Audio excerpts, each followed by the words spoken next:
여러분, 당장 이것을 멈추세요. 과일이 간을 망가뜨리고 있습니다. 매일 아침 과일 드시는 분들 잠깐 멈추고 이 영상 꼭 끝까지 봐주세요. 우리가 건강을 위해 한다고 믿었던 그 습관이 사실은 간을 조용히 손상시키고 있다는 사실이 최신 연구에서 밝혀졌습니다. 삼성 서울병원 연구팀이 발표한 충격적인 내용입니다. 오늘 그 비밀을 알려드립니다. 여러분, 안녕하세요. 지식한상입니다. 오늘은 많은 분들이 건강에 좋다고 믿고 계신 음식들에 대한 아주 중요한 이야기를 드리려 합니다. 당분이라고 하면 보통 설탕을 먼저 떠올리시죠. 그런데 오늘 우리가 함께 알아볼 내용은 설탕보다 훨씬 더 위험할 수 있는 과당에 관한 이야기입니다. 과당, 그리고 흑당, 흑설탕에 대한 진실을 낱낱이 밝혀드리겠습니다. 오늘 이 영상에서는 크게 세 가지를 알려드릴 거예요.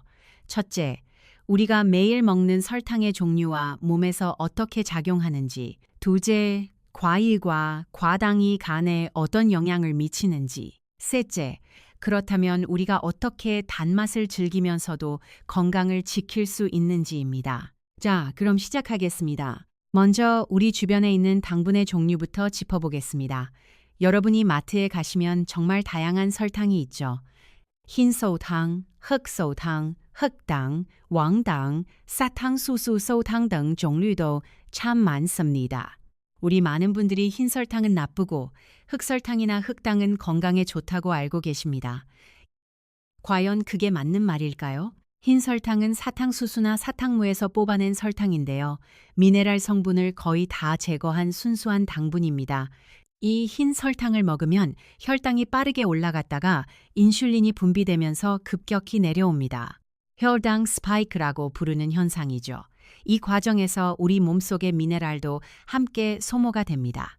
그래서 흰 설탕을 너무 많이 드시면 몸에 있는 칼슘, 마그네슘, 아연 같은 미네랄이 부족해질 수 있습니다. 그런데 많은 분들이 그 대안으로 흑설탕이나 흑당을 선택하십니다.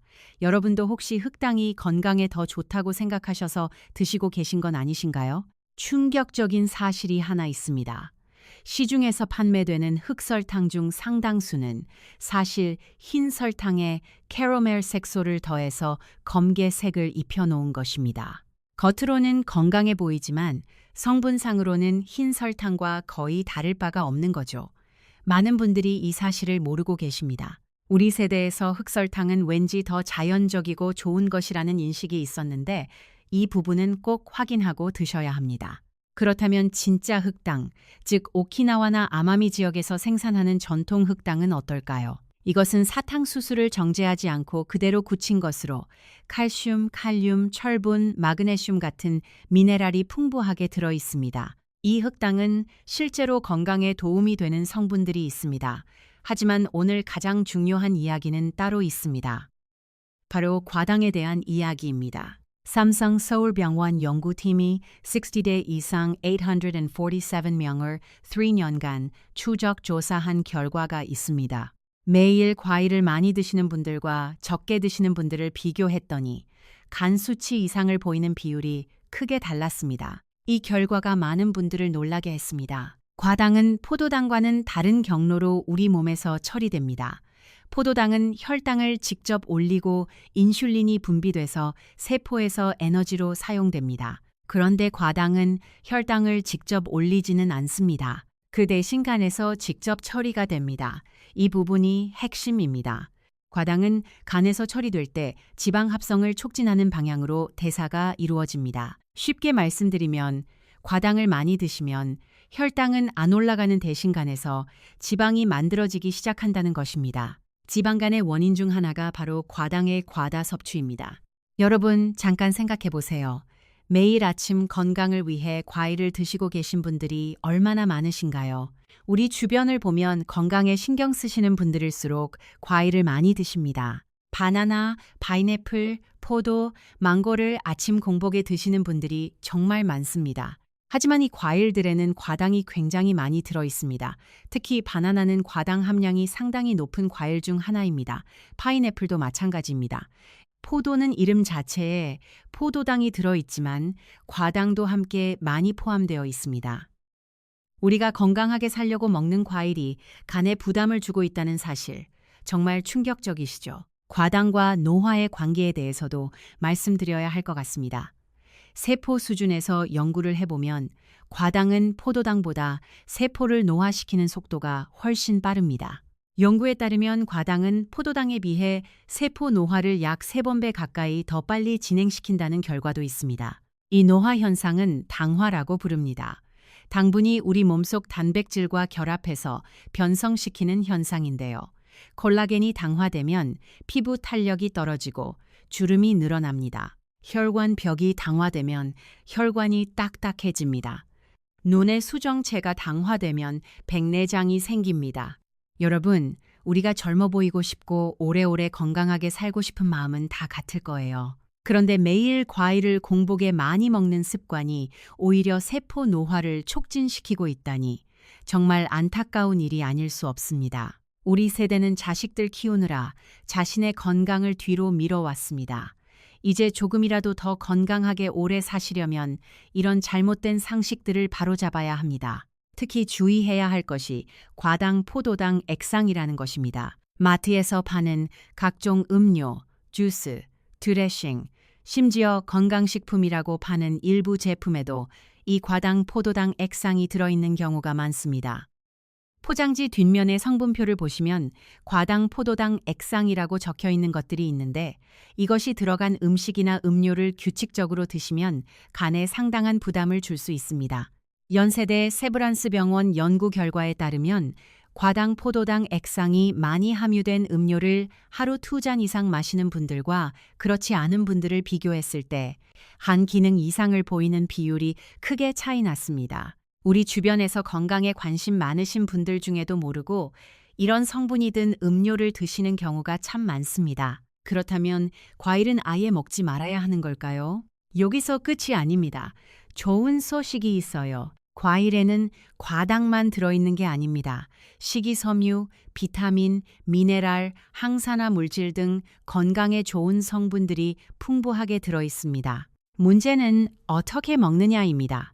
먹는 방법을 바꾸면 과일의 좋은 점은 살리면서 간에 가는 부담은 줄일 수 있습니다. 첫째로 식사와 함께 드시거나 식사 후에 드세요. 공복에 과일을 드시면 과당이 아무런 방해 없이 바로 간으로 흡수됩니다. 그런데 식이섬유가 풍부한 채소나 단백질 식품을 먼저 드신 후에 과일을 드시면 과당의 흡수 속도가 훨씬 느려집니다. 간에 한꺼번에 과당이 들어오는 것을 막아주는 거죠. 우리 청주에 사시는 장순옥 어르신이라는 분 이야기를 해드릴게요. 72세이신데 퇴직 후에 건강에 신경을 많이 쓰셔서 매일 아침 바나나 2개에 포도 1송이를 드셨다고 합니다. 오래 사시려면 과일을 많이 먹어야 한다는 말을 들으셨다고요. 그런데 2년쯤 지나서 건강검진을 받으셨더니 간 수치가 올라가 있었답니다. 의사 선생님이 술도 안 드시는데 왜 이럴까 하면서 생활 습관을 여러 가지 여쭤봤는데 아침에 드시는 과일 이야기가 나왔답니다. 과일을 식사 후로 바꾸고 종류도 다양하게 조절하셨더니 6개월 후 검진에서 간 수치가 정상으로 돌아왔다고 하십니다. 이렇게 간단하게 바꿀 수 있는 거예요. 두제로 과일 종류로 바꿔보세요. 바나나, 파인애플, 포도, 망고는 과당 함량이 높은 편입니다. 반면 키위, 블루베리 같은 베리류, 사과는 과당 함량이 비교적 낮으면서 식이섬유와 항산화 물질은 더 풍부합니다. 특히 블루베리 같은 베리류는 세포 노화를 억제하는 항산화 효과가 굉장히 뛰어납니다. 손주들과 오래 건강하게 지내시려면 과일 종류를 조금만 바꿔보세요. 셋째로, 과일은 그대로 드시거나 갈아서 드세요. 착즙 방식으로 주스를 만들면 과일 속의 식이섬유가 거의 다 빠져나갑니다. 식이섬유가 없는 상태에서 과당만 들어오면 간에 훨씬 빠르게 흡수됩니다. 그냥 설탕물을 드시는 것과 크게 다를 바가 없게 됩니다. 반면 믹서나 블렌더로 갈아서 드시면 식이섬유가 그대로 남아있기 때문에 훨씬 낫습니다. 건더기가 있는 스무디 형태가 주스보다 훨씬 좋습니다. 말린 과일, 즉 건과일도 마찬가지입니다. 과당과 포도당이 그대로 농축되어 있어서 신선한 과일보다 훨씬 빠르게 간에 부담을 줍니다. 건과일은 가능하면 삼가시거나 아주 소량만 드시는 게 좋습니다. 이제 흑당에 대해서 더 자세히 이야기해 볼게요. 아까 잠깐 말씀드렸는데 오키나와나 아마미 지역의 전통 흑당은 사탕수수를 정제하지 않고 그대로 굳힌 것입니다. 이 진짜 전통 흑당에는 우리 몸에 필요한 미네랄이 정말 풍부하게 들어 있습니다. 우선 철분입니다. 철분하면 보통 고기나 시금치를 떠올리시죠. 그런데 전통 흑당 안에도 철분이 의외로 많이 들어 있습니다. 특히 여성분들 중에 빈혈이 있으신 분들께 흑당이 도움이 될 수 있습니다. 우리 세대 여성분들 중에 젊었을 때 자식들 키우느라 제대로 못 드시고 영양 부족을 겪으신 분들이 많으시잖아요. 그 영양이 지금까지 이어지는 경우도 있습니다. 칼슘도 들어 있습니다.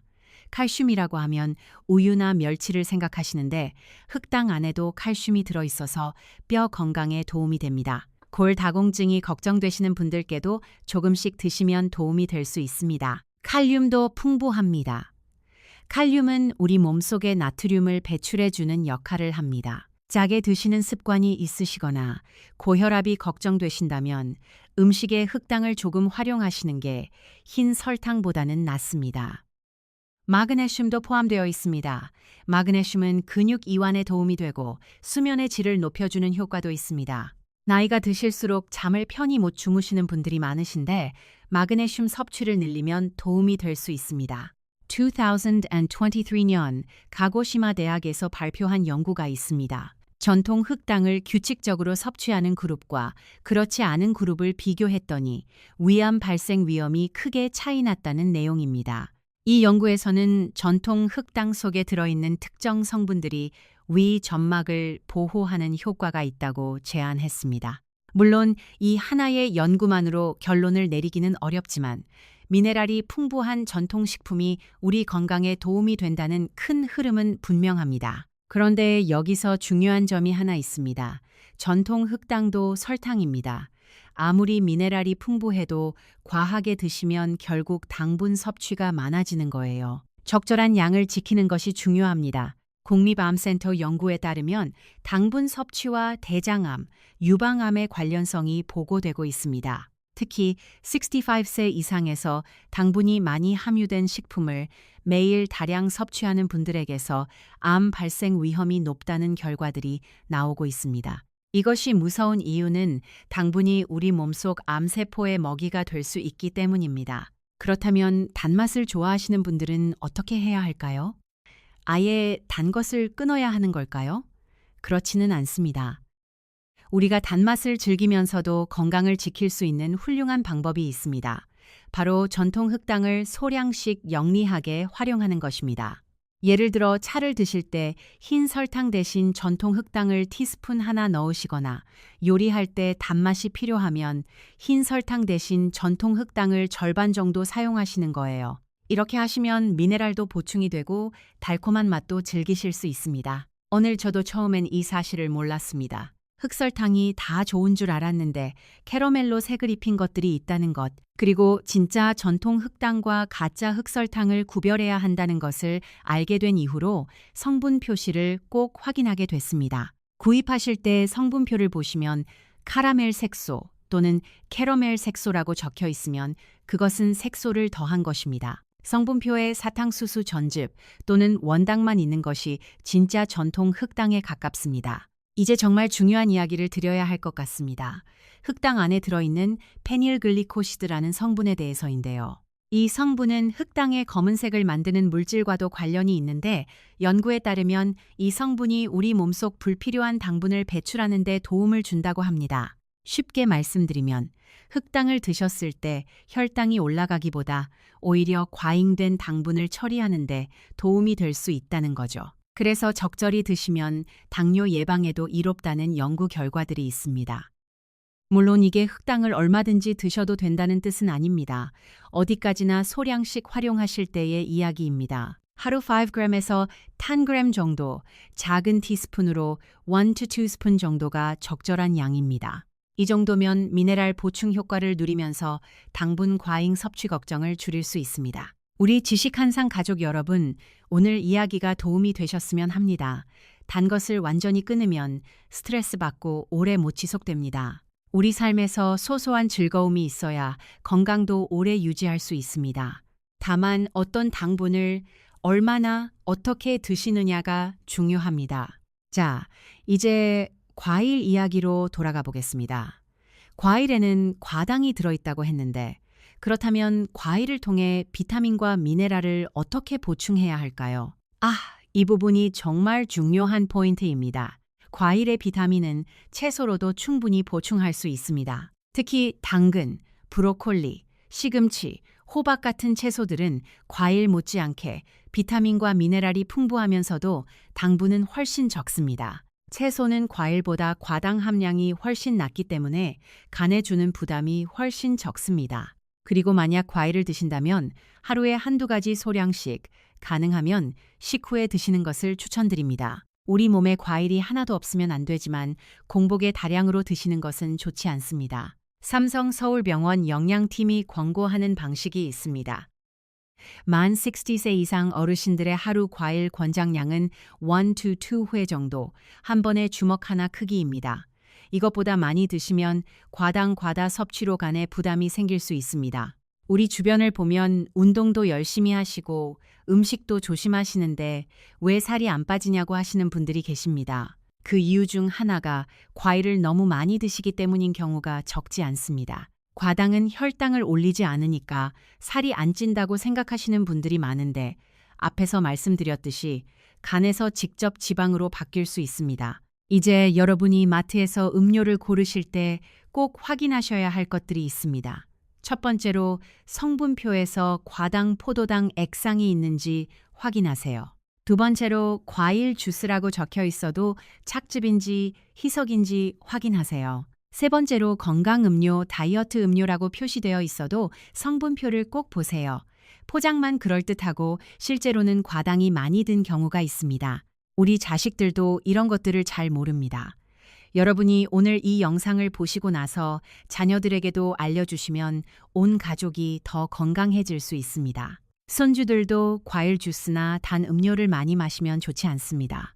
어릴 때부터 이런 습관을 만들어주는 것이 중요합니다. 자, 이제 우리가 오늘 배운 것들을 실생활에서 어떻게 적용할 수 있는지 정리해 볼게요. 많은 분들이 건강에 관심을 갖고 계시고 뭔가 건강에 좋은 것을 하고 싶다는 마음이 크실 겁니다. 우리 세대는 정말 고생을 많이 하셨잖아요. 어려운 시절을 이겨내고 자식들 키우면서 정작 자신의 건강은 뒤로 미루셨던 분들이 많습니다. 이제라도 제대로 건강을 챙기셔야 합니다. 오늘 드린 내용을 3가지로 정리해 드릴게요. 첫째, 과일은 공복을 피하고 식후에 소량 드세요. 아침에 공복에 과일을 많이 드시는 습관이 있으신 분들, 오늘부터 바꿔보세요. 식사 후에 후식으로 하루 주먹 하나 크기 정도로 드시는 것이 좋습니다. 과일을 드실 때는 키위나 베리류처럼 과당이 적고 항산화 성분이 풍부한 것을 선택하시면 더 좋습니다. 둘째, 착즙 주스 대신 통과일 또는 갈아 마시세요. 마트에서 파는 과일 주스, 착즙 주스는 식이섬유가 없어서 과당이 빠르게 흡수됩니다. 통과일로 드시거나 믹서에 갈아서 건더기째 드시는 게 훨씬 낫습니다. 건과일도 삼가시는 게 좋습니다. 셋째, 설탕이 필요할 때는 전통 흑당을 소량 활용하세요. 흰 설탕이나 가공된 흑설탕 대신 전통 방식으로 만든 진짜 흑당을 소량 활용하시면 미네랄도 보충하면서 단맛도 즐기실 수 있습니다. 단, 하루 작은 티스푼, 1-2스푼 이내로 드시는 것을 권해드립니다. 이 3가지만 바꿔도 여러분의 간 건강, 혈당 관리, 그리고 세포 노화 억제에 도움이 됩니다. 당뇨가 걱정되시는 분들께 특히 드리고 싶은 말씀이 있습니다. 당뇨는 이미 증상이 나타난 다음에 관리하면 늦습니다. 지금 혈당이 정상 범위 안에 있다고 안심하시면 안 됩니다. 전당뇨 단계라고 부르는 혈당이 약간 높아진 상태에서부터 이미 혈관 손상이 시작될 수 있습니다. 고려대학교 병원이 50세 이상 1,200명을 5년간 추적한 연구에서 매일 과당 포도당 액상이 든 음료를 2잔 이상 드신 분들은 그렇지 않은 분들보다 당뇨 전 단계로 진행될 위험이 약 2.4배 높았다는 결과가 나왔습니다. 2.4배입니다. 우리가 건강 음료라고 생각하고 드시는 그 음료들이 이렇게 위험할 수 있습니다. 어떻게 설명드릴까요? 수도관을 생각해 보세요. 우리 혈관은 수도관과 같습니다. 당분이 혈관 벽에 달라붙으면 녹이 스는 것처럼 손상이 됩니다. 이 손상이 조금씩 쌓이다 보면 어느 순간 혈관이 막히거나 터지는 거죠. 그것이 심근경색이고 뇌졸중입니다. 이런 상황을 막으려면 지금 당장 실천이 필요합니다. 오늘 영상에서 드린 3가지 수칙을 지키면서 그리고 매 식사마다 채소를 먼저 드신 후에 탄수화물과 단백질을 드시는 식사 순서 조절까지 하신다면 혈당과 혈관 건강 2가지를 함께 지킬 수 있습니다. 그리고 아까 전통 흑당이 운동 능력을 높여준다는 이야기도 나왔는데요. 흑당 안에는 옥타코사놀이라는 성분이 들어있는데 이 성분이 신체 능력을 높여주는 효과가 있습니다. 운동을 즐기시는 분들, 가볍게 산책이나 체조를 하시는 분들께 흑당이 든 차를 운동 전에 조금 드시면 에너지를 내는데 도움이 될 수 있습니다. 여러분, 우리가 오늘 살펴본 내용은 결코 어렵지 않습니다. 과일을 식후에 드리는 것, 착즙 주스를 통과일로 바꾸는 것, 설탕 자리에 전통 흑당을 조금 놓아두는 것, 이 3가지만 바꿔도 여러분의 간이 숨을 쉬기 시작합니다. 지방간이 걱정되시는 분들, 간 수치가 조금 높으신 분들, 당뇨 가족력이 있으신 분들, 이분들 모두에게 오늘 내용이 정말 중요합니다. 우리 함께 건강해집시다. 아무리 바쁘셔도 이 3가지는 꼭 기억하시고 오늘부터 조금씩 바꿔나가시길 바랍니다. 잠깐 하나 더요. 우리가 지금까지 당분과 과당에 대해 이야기했는데 사실 이 문제는 단순히 설탕만의 문제가 아닙니다. 우리 식생활 전체의 문제입니다. 흰쌀밥, 흰빵, 떡류 같은 정제된 탄수화물도 몸속에서 빠르게 포도당으로 변해서 혈당을 급격히 올립니다. 이것도 과다하게 드시면 당뇨와 혈관 질환 위험을 높입니다. 그렇다고 밥을 안 드시거나 극단적인 저탄수화물 식이를 하시는 건 우리 체질에 맞지 않을 수 있습니다. 우리 세대는 밥심으로 살아온 세대잖아요. 다만 현미밥으로 바꾸시거나 흰쌀밥에 현미나 보리를 섞어서 드시면 혈당 상승 속도가 훨씬 느려집니다. 식이섬유가 더 많기 때문이에요. 이렇게 조금씩 바꿔나가면 됩니다. 어렵게 생각하지 마세요. 한꺼번에 다 바꾸려 하지 마시고 오늘은 과일 먹는 시간만 바꿔보세요. 이것 하나만 해도 일주일 후에 몸이 달라지는 걸 느끼실 수 있습니다. 서울 아산병원 연구팀이 발표한 연구에 따르면 식이 습관을 조금씩 바꾼 그룹이 한꺼번에 큰 변화를 시도한 그룹보다 6개월 후에도 그 습관을 유지하는 비율이 3배 이상 높았습니다. 작은 변화를 꾸준히 유지하는 것이 가장 효과적이라는 증거입니다. 여러분, 오늘도 이렇게 귀한 시간을 내서 함께 해주셔서 정말 감사합니다. 건강 정보가 넘쳐나는 세상에서 무엇이 맞고 무엇이 틀린지 판단하기 어려우시죠? 저도 그렇습니다. 그래서 최신 연구와 임상 결과들을 꼼꼼히 살펴보고 여러분께 전해드리려 합니다. 우리 지식 한상은 언제나 여러분 편입니다. 오늘 알려드린 내용이 도움이 되셨다면 주변의 친구분들, 형제 자매분들, 자녀분들에게도 공유해 주세요. 이런 정보를 모르고 잘못된 습관을 계속 유지하는 것이 안타깝습니다. 자, 이제 오늘 이야기를 종합적으로 마무리하면서 여러분이 정말 건강하게 오래 사시기 위한 큰 그림을 함께 그려보겠습니다. 우리 몸은 정말 놀라운 자생 능력을 갖고 있습니다. 간은 우리 몸에서 가장 중요한 해독기관이자 대사기관입니다. 간을 공장에 비유한다면 영양소를 가공하고 독소를 분해하고 필요한 물질을 저장하는 역할을 합니다. 이 공장이 제대로 돌아가야 우리 몸 전체가 건강합니다. 그런데 과당을 과다하게 섭취하면 이 간 공장에 너무 많은 원료가 한꺼번에 들어오는 거예요. 공장이 과부하 상태가 됩니다. 처리하지 못한 과당은 지방으로 전환되어 간에 쌓입니다. 이것이 지방간입니다. 지방간이 진행되면 간 기능이 떨어지고 그것이 다시 전신 건강에 영향을 미칩니다. 반대로 우리가 오늘 배운 방법들을 실천하면 어떻게 될까요? 과일을 식후에 적절한 양으로 드시면 간에 들어오는 과당 부담이 줄어듭니다. 착즙 주스 대신 통과일이나 스무디로 드시면 식이섬유가 같이 들어와서 흡수 속도가 느려집니다. 전통 흑당을 소량 활용하시면 미네랄도 보충하고 과당 배출에도 도움이 됩니다. 이렇게 하면 간이 천천히 쉬면서 회복할 수 있습니다. 간은 우리 내부 장기 중에서 재생 능력이 가장 뛰어납니다. 지방간이 있어도 잘못된 습관을 바꾸면 상당히 빠른 시간 안에 회복될 수 있습니다. 청주에 사시는 장순옥 어르신처럼 6개월 만에 수치가 정상으로 돌아온 사례들이 정말 많습니다.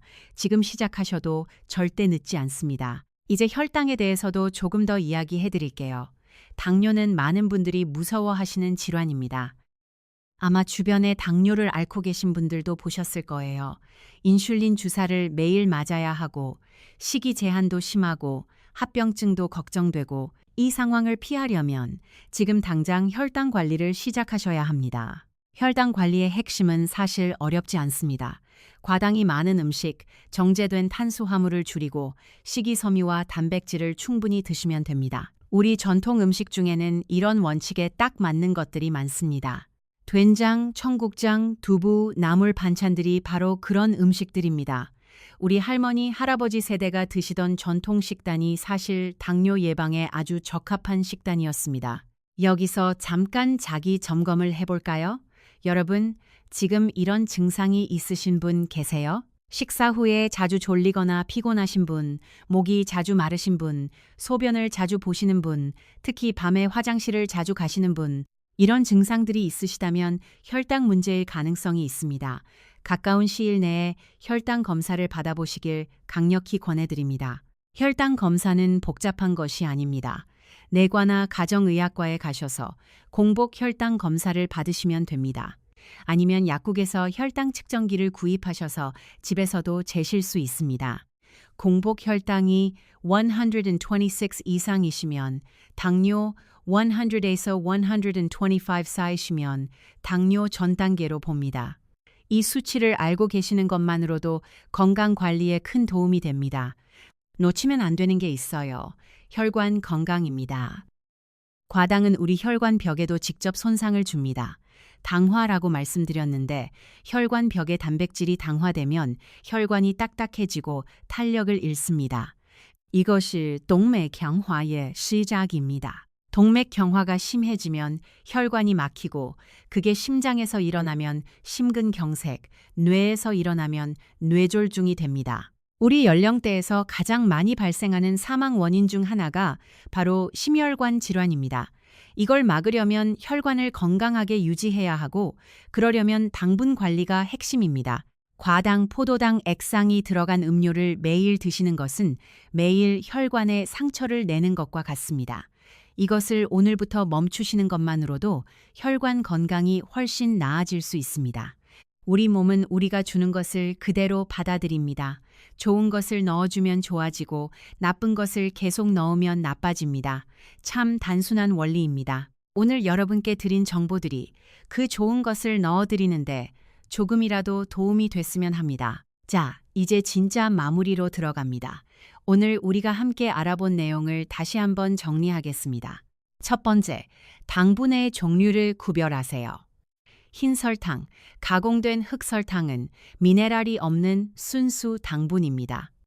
전통 방식의 흑당은 미네랄이 풍부하며 소량 활용 시 도움이 됩니다. 성분표를 확인하셔서 카라멜 색소 없는 것을 고르세요. 두 번째, 과일 섭취 방법을 바꾸세요. 공복에 많이 드시는 것은 피하고 식후에 소량씩 드세요. 착즙 주스보다 통과일이나 스무디가 낫습니다. 건과일은 가능하면 줄이세요. 과당 함량이 낮은 키위, 베리류를 선택하시면 더 좋습니다. 세 번째, 과당, 포도당, 액상을 피하세요.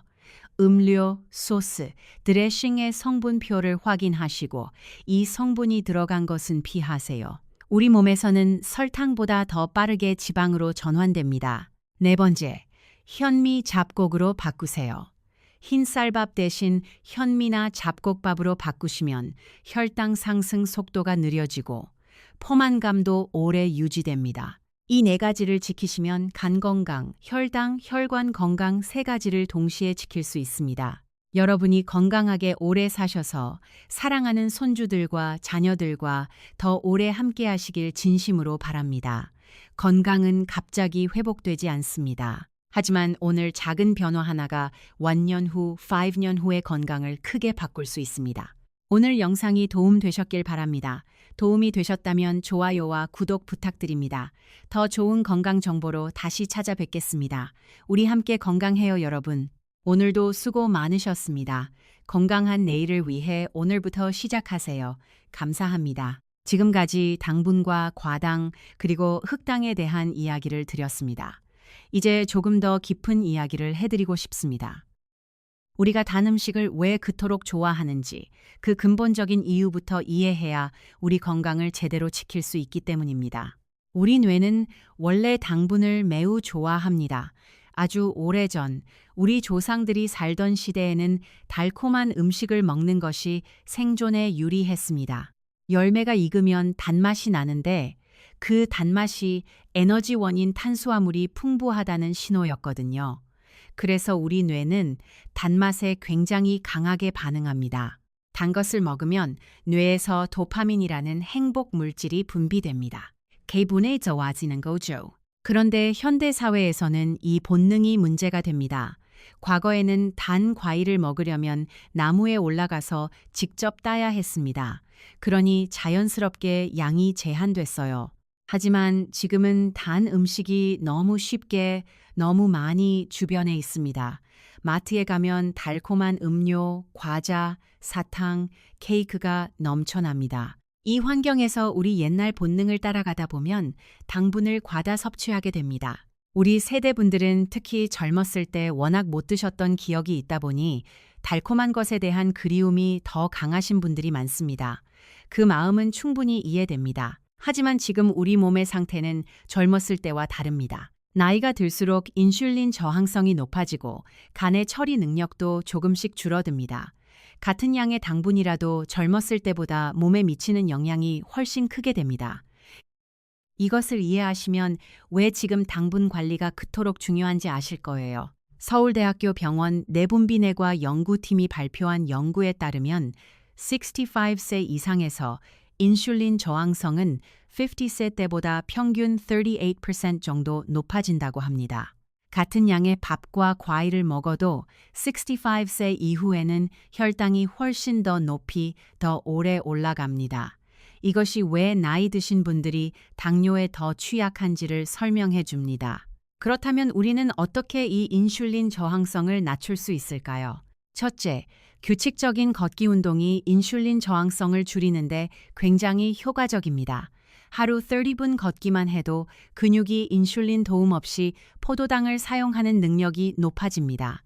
운동할 때는 근육이 혈당을 직접 연료로 사용하기 때문에 혈당을 낮추는 효과가 있습니다. 둘째, 식후에 10 to 15분 정도 가볍게 움직이세요. 식사 후에 바로 앉아 계시거나 누우시는 분들이 많으신데 식후에 가볍게 걸으시면 혈당 스파이크를 크게 줄일 수 있습니다. 밥 먹고 나서 설거지하는 것만으로도 혈당 관리에 도움이 됩니다. 우리 세대분들은 집에서 움직이시는 것들이 이미 훌륭한 운동이 됩니다. 셋째, 스트레스를 줄이세요. 스트레스를 받으면 코르티솔이라는 호르몬이 분비되는데 이 호르몬이 혈당을 올립니다. 아무것도 안 먹어도 스트레스만 받으면 혈당이 올라갈 수 있습니다. 우리 세대분들이 자녀 걱정, 손주 걱정, 집안 걱정으로 스트레스를 많이 받으시잖아요. 그 스트레스가 혈당에도 영향을 미친다는 걸 기억해 주세요. 여기서 한 가지 중요한 이야기를 더 드리겠습니다. 근육과 혈당의 관계입니다. 나이가 들수록 근육이 줄어듭니다. 이것을 근감소증이라고 합니다. 근육은 우리 몸에서 혈당을 처리하는 중요한 역할을 합니다. 근육이 많을수록 혈당을 더 효율적으로 처리할 수 있습니다.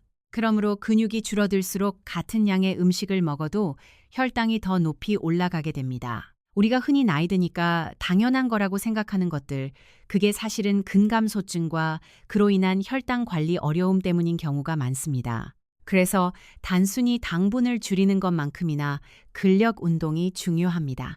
특별한 헬스장이 필요 없습니다. 집에서 할 수 있는 간단한 스쿼트, 의자를 잡고 하는 발 뒤꿈치 들기 운동, 손으로 쥐기 운동만 해도 근육을 유지하는 데 도움이 됩니다. 우리 여러분은 충분히 할 수 있습니다. 어려운 시절을 이겨낸 세대잖아요. 그 강인함으로 건강도 지켜내실 수 있습니다. 또한 단백질 섭취도 중요합니다. 우리 세대 어르신들 중에 고기를 드시기 꺼리시는 분들이 많습니다. 소화도 걱정되고 비싸기도 하고 뭔가 많이 먹으면 안 될 것 같다는 생각도 드시죠. 하지만 근육을 유지하려면 단백질이 꼭 필요합니다. 생선, 두부, 계란, 콩류 같은 단백질을 매 끼니마다 조금씩은 꼭 드세요. 특히 계란은 완전 단백질이라고 해서 근육 합성에 필요한 모든 필수 아미노산을 갖추고 있습니다. 콜레스테롤 걱정에 계란을 안 드시는 분들도 있는데 최신 연구에서는 계란이 혈중 콜레스테롤에 미치는 영향이 이전에 생각하던 것보다 훨씬 작다는 것이 밝혀졌습니다. 하루 한두 개의 계란은 오히려 건강에 도움이 됩니다. 우리 지식한상 가족 여러분, 오늘 정말 많은 이야기를 드렸습니다. 당분의 종류, 과당의 위험, 흑당의 진실, 그리고 혈당과 근육, 인슐린 저항성까지 복잡하게 느껴지실 수도 있습니다. 하지만 핵심은 단순합니다.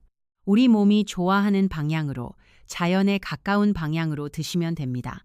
가공되지 않은 것, 정제되지 않은 것을 조금씩 더 드세요. 과일은 공복보다 식후에, 주스보다 통과일로, 흰 설탕보다 정통 흑당 소량으로, 이것만 기억하셔도 됩니다. 우리 세대가 어떤 세대인가요? 아무것도 없던 시절에 맨손으로 가정을 일구신 분들입니다. 그분들이 이 작은 습관 하나를 못 바꾸실 리 없습니다. 오늘도 함께 해주셔서 감사합니다. 여러분의 건강을 위해 앞으로도 더 좋은 정보를 열심히 찾아드리겠습니다. 손주들과 건강하게 오래오래 함께 하시는 여러분들이 되시길 바라겠습니다. 도움이 되셨다면 좋아요와 구독 부탁드립니다. 여러분의 구독 하나가 더 많은 분들께 이 건강 정보가 전달되는 힘이 됩니다. 오늘 영상이 도움 되셨길 바랍니다.